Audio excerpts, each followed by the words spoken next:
Myself Dr. Sandeep Joshi, and we again meet in our next lecture. In our previous lecture, we see the theorems on triangle inequality and also see the modulus amplitude form of a complex number. In this lecture, we see again one more examples, few more examples regarding our previous topics. So examples are example number 1, express -1 plus I in the polar form. So comparing this -1 plus I equal to x plus iy, actually हा x plus iy आहे, but in modulus amplitude form our x is r cos theta and y is r sin theta. So -1 plus I is equal to r cos theta plus I r sin theta. Now equating real and imaginary parts, we get -1 equal to r cos theta and 1 equal to r sin theta. Now आता आपण काय काढूया त्याचा modulus value.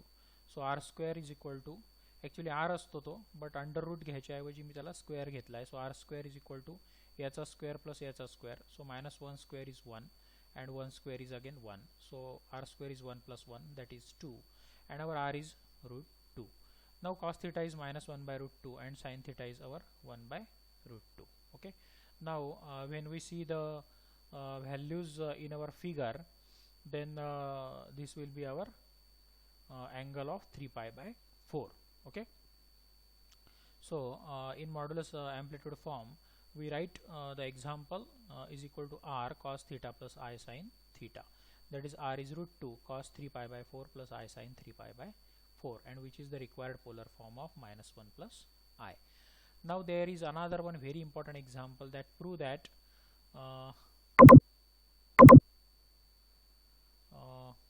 z -1 upon 1 minus z bar is equal to 1. So let z equal to x plus iy, and therefore our LHS will be x plus iy minus 1.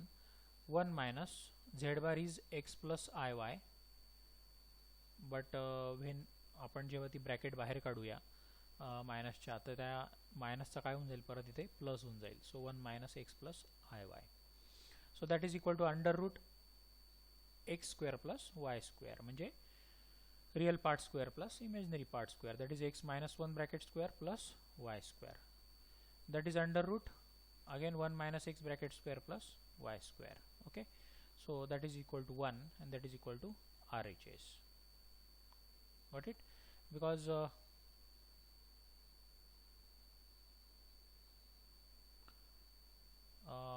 both the terms are same, na?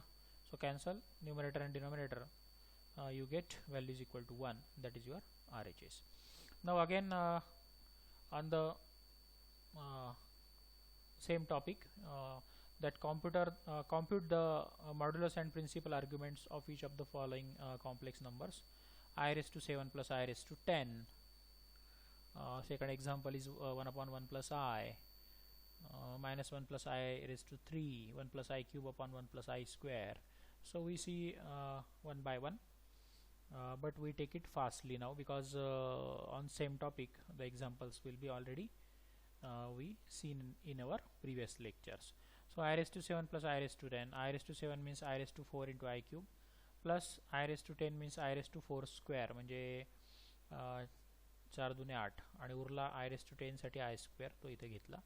So I cube is minus I raised to 4 is 1, so 1 into minus I, plus I raised to 4 is 1, so 1 square is 1, and I square is minus I, so it is minus I plus minus I. Sorry, -1 actually here, again printing mistake. Okay, so I square is -1, so not here minus I, here -1. So minus will be -1 आपण पुढे घेतला, so -1 आणि हा minus I, so -1 minus I. आणि मग त्याचा modulus value जेव्हा find out केली आपण, तेव्हा x आहे -1, y पण आहे -1, so your r will be under root -1 square plus again -1 square. This is again 1 -1, so this is 1 plus 1, that is 2, and that is equal to root 2, and therefore modulus value of our example will be root 2, and argument is tan inverse of -1 upon -1, and that is 5 pi by 4 angle. हे आपलं पहिल्या एक्झाम्पलमध्ये एक झालेलं आहे. So angle will be 5 pi by 4 and that is our modulus amplitude form. In a second example 1/1 plus i मध्ये याच्या कॉन्जुगेटने म्हणजे 1 minus आयने वर आणि खाली मल्टिप्लाय केलं आहे. खाली तुमचा a plus b a minus बीचा फॉर्म्युला म्हणजे 1 square minus minus plus 1 square म्हणजे 1 plus 1 that is 2. So 1 minus i upon 2. Separation जर केलं डिनॉमिनेटरचं तर 1/2 minus i by 2 and therefore modulus value of z will be 1/2 bracket square plus minus 1/2 bracket square and that will be our 1/4 plus 1/4. Got it, no?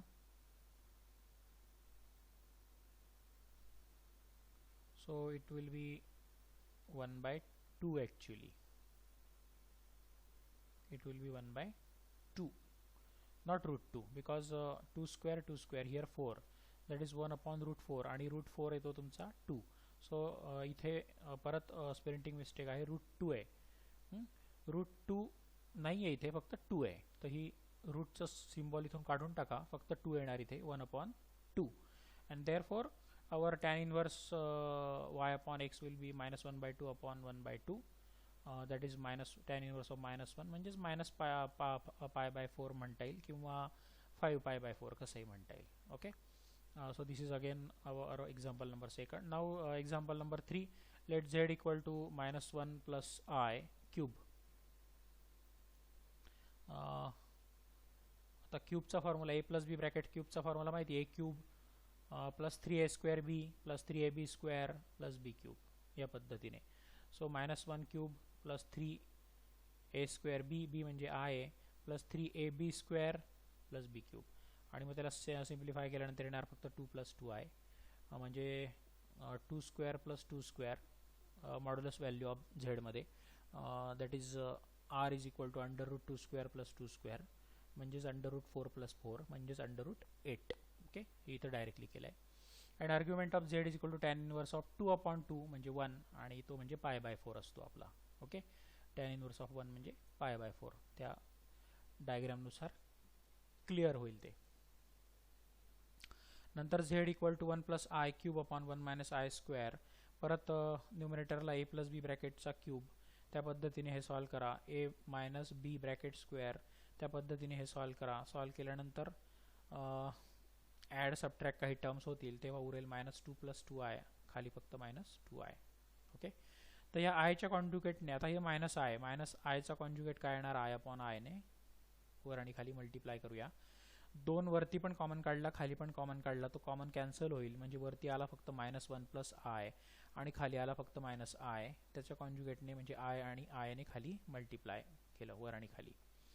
खाली तुमचा आला i² -1 minus minus हा plus होऊन जाईल म्हणजे खाली +1 आहे तर आपण लिहितच नाही म्हणजे वरती आला फक्त -i + 1.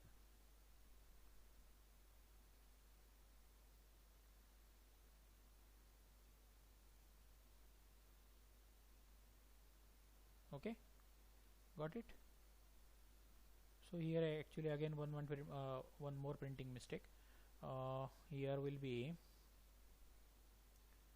3i मधून i गेला 2i आणि -2 बरोबर आहे. हा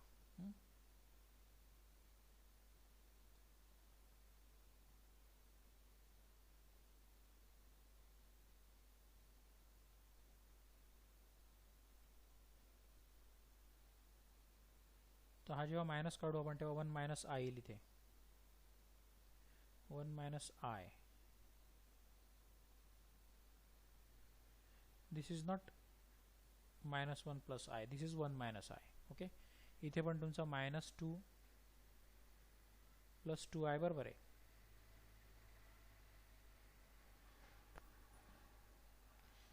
सिंपल कॅल्क्युलेशन आहे ती वहीमध्ये करा आणि त्या पद्धतीने त्याला सॉल्व करा. आणि मग तुमचं इथं 1 + i येतो. सो 1 + iचा परत मॉड्युलस व्हॅल्यू काढा, आर्ग्युमेंट व्हॅल्यू आली परत 1/1 असल्यामुळे तो अँगल आला π/4 आणि मग तुमचा तो z = r cos θ + i sin θ या लँग्वेजमध्ये त्याला पुटअप करा म्हणजे मॉड्युलस आणि ॲम्प्लिट्यूड फॉर्ममध्ये. Okay, so this is again one more example regarding our topic. Again, there are a few examples discussed here. Find the modulus and argument form of or polar form of 1 plus I minus I 3 plus 4I root 3 minus I. So take it as a homework. सगळेचे सगळे solve केलेले आहेत. परत वहीमध्ये त्याला आणा आणि solve करा. Okay, so मी याला काही एक्सप्लेन करत नाही कारण याच्यासारखे आता 7-8 एक्झाम्पल आपले ऑलरेडी डिस्कस झालेले आहेत. पण नोट्समध्ये तुमच्या असू द्या आणि वहीमध्ये मात्र सॉल्व करायला विसरू नका. नंतर 5वा एक्झाम्पल आहे if z minus 1 upon z plus i is purely imaginary find the locus of z. थोडं वेगळं आहे, सॉल्व करूया आपण. So let z equal to x plus i y. So z minus 1 upon z plus i, z बद्दल काय टाकतो मी x plus i y. So x plus i y minus 1 upon x plus i y plus i याच्या कॉन्जुगेटने वर आणि खाली multiply करतो डिनॉमिनेटरच्या. So x minus 1 plus i y upon x plus i into y plus 1. आता कसं केलं आहे, आय कॉमन काढला इथे, ब्रॅकेटमध्ये वाय प्लस 1 येणार आणि याचं कॉन्जुगेट काय येणार मग x minus I into bracket Y plus 1. X minus I into bracket Y plus 1. न्यूमरेटरच्या 2 term multiply करा, डिनॉमिनेटरच्या 2 टर्म मल्टिप्लाय करा आणि मग व्हॅल्यू येते तुमची ही. त्याच्यामध्ये रिअल पार्ट वेगळा, इमॅजिनरी पार्ट वेगळा, तर ते येतं प्युअरली इमॅजिनरी.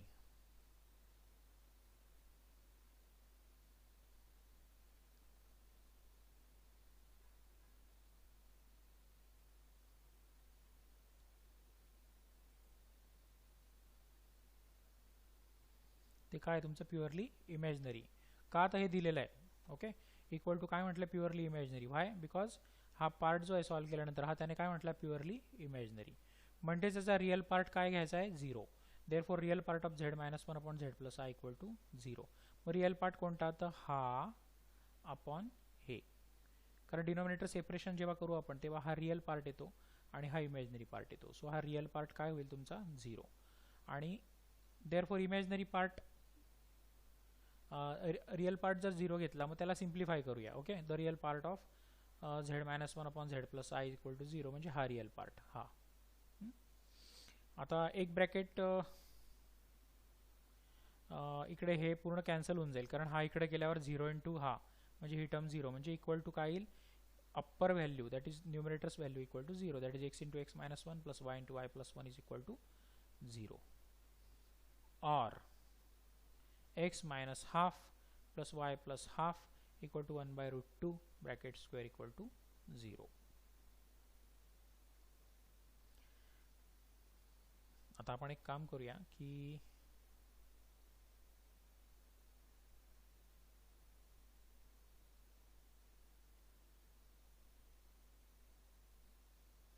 ही जी व्हॅल्यू आहे आलेली इथे ही डायरेक्ट घेतलेली आहे, याला ऑर म्हणतो तो, बरोबर आहे. तर x minus half bracket square plus y plus half bracket square याला आपण सिम्प्लिफाय जर करून पाहिलं equal to 1 by root 2 bracket square तर हेच येणार. Got it, because square term आहे ना, x square plus 2ab plus b square plus y square plus 2 into y into 1 by 2 plus 1 by 2 square equal to 1 by root 2 bracket square. तर ही term आपल्याला लक्षात ठेवायची आहे. रिमाइंड धिस और remember this, ही इक्वल टू ही आहे. आणि मग हे जर बघितलं तर हे इक्वेशन आहे सर्कलचं. ओके, हे थोडं कारण याला सिम्प्लिफाय केलं तर हेच मिळतं तुम्हाला. ओके, तर याची सिम्प्लिफिकेशन हे आहे, पण आपल्याला लोकस फाइंड आउट करायचं आहे, म्हणजे ते कोणाचं इक्वेशन हे फाइंड आउट करायचं आहे, त्यासाठी हे केलेलं आहे आपण. तर हे थोडंसं तुम्ही रिमेंबर करून ठेवा की हे जर एक्झाम्पल आलं तर असं करावं लागेल. So which is the circle with centre, centre असतो 1 बाय 2 मायनस 1 बाय 2, हा सेंटर आहे ए आणि b. Okay, so minus 1 by 2 आणि 1 बाय 2 आणि रेडियस असते ही that is a square, x square plus y square equal to a square. So this is 1 by root 2 is your radius. हा आला तुमचा लोकस. Now there is another one example, another 2 examples which is depends upon the Argand diagram and triangle inequality. So if z1 z2 z3 represents the vertices of an equilateral triangle, then prove that z1 square plus z2 square plus z3 square equal to z1 z2 plus z2 z3 plus z3 z1. Equilateral triangle म्हणजे समांतर भुज त्रिकोण, म्हणजे ज्याचे तिघही angle काय असतील 60 डिग्रीचे. So Z1 Z2 Z3 represents the vertices of an equilateral triangle और equilateral triangle ABC. आता इथे AC बार जो आहे AC बार, तर A म्हणजे Z1, B म्हणजे Z2, C म्हणजे Z3. सो AC बार म्हणजे Z3 मायनस Z1, AB बार म्हणजे Z2 मायनस Z1 आणि AC bar equal to AB bar. बघा, AC bar equal to AB bar into cos pi by 3 plus I sin pi by 3. आता AC bar is obtain by rotating AB bar through an angle pi by 3. AC bar जो आहे तो इथून इथपर्यंत rotate केला. लक्षात ठेवा, हे फक्त इथून इथपर्यंत रोटेट केला तर त्याची व्हॅल्यू येते AB बार म्हणजे हा into cos pi by 3 plus I sin pi by 3. बरोबर आहे, म्हणजे 60 डिग्रीने रोटेट केला आहे तो. मग याच्यात आपण व्हॅल्यू टाकूया. आता हे जे इक्वेशन आहे हे थोडंसं लक्षात ठेवावं लागेल तुम्हाला. AC bar equal to AB bar cos pi by 3 plus I sin pi by 3, कारण त्याला रोटेट केला आहे. But AC is your Z3 minus Z1, AB is your Z2 minus Z1 into cos pi by 3 plus I sin pi by 3. Similarly BA bar is equal to BC bar into cos pi by 3 plus I sin pi by 3. Okay, BA bar is your, what is BA bar? It is Z2 minus Z1 किंवा Z1 minus Z2 equal to Z3 minus Z2 BC, Z3 minus Z2 into cos pi by 3 plus I sin pi by 3, called it as equation number 2. Now dividing 1 by 2, so Z3 minus Z1 upon Z1 minus Z2 equal to Z2 minus Z1 upon Z3 minus Z2. कारण याला याने भागायचं आहे तर ही term cancel होऊन जाणार, मग हे उरलेलं. आणि मग क्रॉस मल्टिप्लाय केलं, हा इंटू हा म्हणजे हा आणि हा इंटू हा म्हणजे हा, आणि मग त्या टर्म्स कलेक्ट केल्या मल्टिप्लाय करून, तर तुमचं रिक्वायर्ड इक्वेशन, रिक्वायर्ड रिझल्ट तयार झाला. That is Z1 square plus Z2 square plus Z3 square equal to Z1 Z2 plus Z2 Z3 plus Z3 Z1, which is the required result. तर तुम्हाला ह्या दोन इक्वॅलिटीज लक्षात ठेवा. AC bar equal to AB bar into this and BA bar equal to BC bar into this. Okay, this is by Argand diagrams. जास्त detail सांगत नाही कारण ह्या दोन स्टेप लक्षात ठेवल्यानंतर आपल्याला, आणि हे एक्झाम्पल वेगळं आहे, थोडंसं डिफरंट आहे, तर काही स्टेप लक्षात ठेवून आपल्याला ते लक्षात राहील. And last one example of this topic, if modulus value of Z1 equal to modulus value of Z2 equal to modulus value of Z3 equal to 5 and Z1 Z2 Z3 equal to 0, then prove that 1 upon Z1 plus 1 upon Z2 plus 1 upon Z3 equal to 0. याची value काय दाखवायची आहे? 0. तो आपण LHS घेऊया. So consider 1 upon Z1 plus 1 upon Z2 plus 1 upon Z3 equal to. आता solve करायचं म्हणजे काही एक्स्ट्रा स्टेप घ्यावी लागेल. सो इथं पहिल्या स्टेपला मी Z1 बारने मल्टिप्लाय करतो, डिवाइड करतो. दुसऱ्या स्टेपला Z2 बारने डिवाइड करतो, मल्टिप्लाय करतो. तिसऱ्या स्टेपला Z3 बारने मल्टिप्लाय करतो आणि डिवाइड करतो. हेच आहे, फक्त ह्या एक्स्ट्रा टर्म इथे घेतल्या. त्याच्यामुळे काय झालं की वरती Z1 बार, खाली Z1 इंटू Z1 बार म्हणजेच Z1 बारचा स्क्वेअर, नंतर Z2 बार अपॉन Z2 बार म्हणजे Z2 बारचा square, Z3 bar upon Z3 बार म्हणजे Z3 बारचा स्क्वेअर. आता बघा, Z1 बार, Z2 बार, Z3 बार सगळ्यांची व्हॅल्यू काय? 5, आणि इथं सगळ्यांची व्हॅल्यू काय आहे? स्क्वेअरमध्ये आहे, म्हणजे सगळे काय येतील तुमचे? 25 25 25, because Z1 bar equal to Z2 bar equal to Z3 bar both are 5. मग त्याचा स्क्वेअर पण काय येईल? 5 चा स्क्वेअर येईल. Okay, so 25 25 25. तर 25 कॉमन काढला, 1 अपॉन 25 ब्रॅकेटमध्ये आला. A bar plus B bar plus C बार जर असेल तर त्याला एकट्याला असं लिहिता येतं, that is A plus B plus C चा बार, म्हणजे Z1 plus Z2 plus Z3 चा बार. बट Z1 Z2 Z3 यांच्या पर्टिक्युलर व्हॅल्यू काय दिली आहे तुम्हाला? 0 दिली आहे, म्हणजे त्याच्या बारची व्हॅल्यू पण काय? 0. सो 1/25 इंटू 0 बार, 0 बार इंटू सगळं म्हणजे 0, and therefore that LHS is equal to 0, and hence our result, that 1 upon Z1 plus 1 upon Z2 plus 1 upon Z3 equal to 0. Okay, so this is about the some more few examples regarding our modulus amplitude form of a complex number, and also triangle inequality and Argand diagrams. So some different examples we have taken in this lecture. In our next lecture we meet with some another topic in this chapter. So till now we stop here. Thank you.